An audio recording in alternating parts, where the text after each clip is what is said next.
தமிழ் கடவுளான முருகப்பெருமானுக்கு பலவிதமான விழாக்கள் இருந்தாலும் உலக மக்களை காத்தருள்வதற்காக முருகப்பெருமான் அவதரித்த திருநாளாக வைகாசி விசாகம் கருதப்படுகிறது. மிகவும் சிறப்பு வாய்ந்த இந்த நாளானது முருகனுக்கு உரிய மிகவும் சிறப்பு நாளாகும். கருணை கூர் முகங்கள் 6 கரங்கள் 12 ஒரு திரு முருகன் வந்து ஆங்கு உதித்தனன் உலகம் உய்ய என்று கந்த புராணத்தில் கச்சியப்ப சிவாச்சியார் குறிப்பிட்டு இருக்கிறார். எனவே அதுபோலவே முருகப்பெருமான் உலக மக்களை காப்பதற்காக வைகாசி விசாகம் அன்று தோன்றியுள்ளார். இந்த கோடை காலத்தில் முடிவிலும் வசந்த காலத்தில் ஆரம்பத்திலும் வைகாசி விசாகம் கொண்டாடப்படுவதால் இதற்கு வசந்த விழா என்று மற்றொரு பெயரும் இருக்கிறது. கோடை காலத்தை போலவே நம் வாழ்க்கையில் இருக்கும் அனைத்து பிரச்சனைகளும் நீங்கி மகிழ்ச்சியை வசந்தத்தை தருவதாக முருகப்பெருமாள் தோன்றியதால் வைகாசி விசாகம் முருகனுக்கு உரிய ஒரு விழாவாகும்.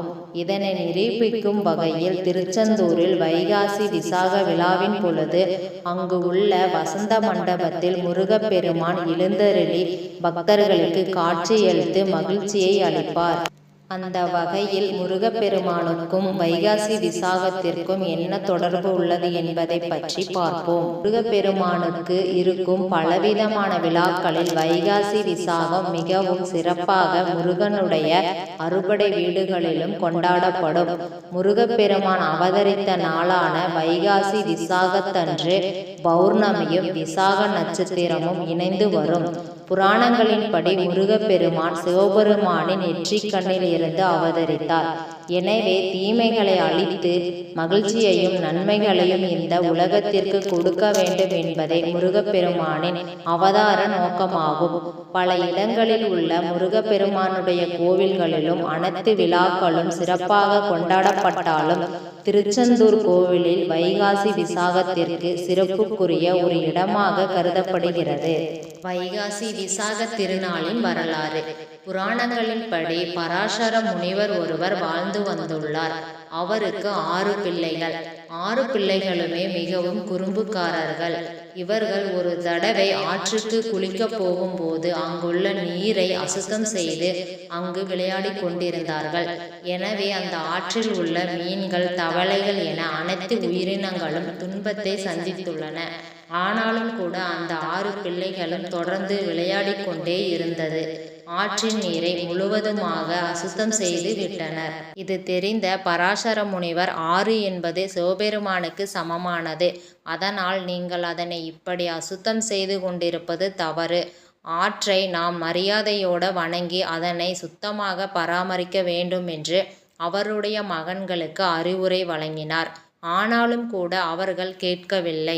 6 பிள்ளைகளுடைய இந்த செயலால் பராசர முனிவர் மிகவும் கோபம் அடைந்து அவர்களுடைய பிள்ளைகளை மீன்களாக மாறும்படி சாபம் கொடுத்தார். 6 பிள்ளைகளும் தவறை உணர்ந்து இதற்கு சாப விமோசனம் சொல்லுங்கள் என கேட்க அதற்கு பராசர முனிவர் பார்வதியின் கருணையால் தான் உங்களுக்கு நிவாரணம் கிடைக்கும் என்று கூறி சென்று விட்டார். 6 பிள்ளைகளும் ஆற்றில் மீன்களாகவே வாழ்ந்து கொண்டிருந்தனர். கைலாயத்தில் குழந்தையாக இருந்த முருகப்பெருமானுக்கு பார்வதி தேவியார் ஞானப்பால் ஊட்டிக் கொண்டிருக்கையில் முருகப்பெருமானின் வாயிலிருந்து சிந்திய ஒரு துளி பால் பூலோகத்தில் பராசர முனிவர்களின் பிள்ளைகள் மீன்களாக இருந்த ஆற்றில் விழுந்தது. அதை சாப்பிட்ட 6 மீன்களும் முனிவர்களாக மாறி சிவபெருமானுக்கு பிரதிஷ்டை செய்து பூஜை செய்து வணங்கினர். இந்த 6 மகான்களுடைய பூஜையால் மகிழ்ந்து போன சிவபெருமான் திருச்செந்தூர் சென்று அங்கு தவம் செய்தால் உங்களுக்கு திருக்காட்சி கிடைக்கும் என கட்டளையிட்டார். அதன்படி அந்த 6 முனிவர்களும் திருச்செந்தூருக்கு சென்று தவம் செய்தனர். அப்பொழுது வைகாசி விசாக திருநாளன்று முருகப்பெருமான் அவர்களுக்கு காட்சி தந்து சிவபாதம் அடையும் வரத்தையும் அருளினார். இந்த ஒரு குறிப்பிட்ட சம்பவத்தை நினைவு கூறும் விதமாகத்தான் இப்பொழுதும் திருச்செந்தூரில் 10 நாட்கள் நடைபெறும் வைகாசி விசாக விழாவின் பொழுது வசந்த மண்டபத்தில் ஒரு தண்ணீர் தொட்டியில் 6 மீன் பொம்மைகள் வைத்து அவர்களுக்கு முருகப்பெருமான் சாப விமோசனம் அளிக்கும் நிகழ்வு நடக்கும். வைகாசி விசாக விரதத்தின் பலன்கள். முருகனுக்கு உகந்த நாட்கள் என்று விரதம் இருந்து வழிபட்டால் நாம் நினைத்தது நடக்கும் என்று சொல்லப்படுகிறது.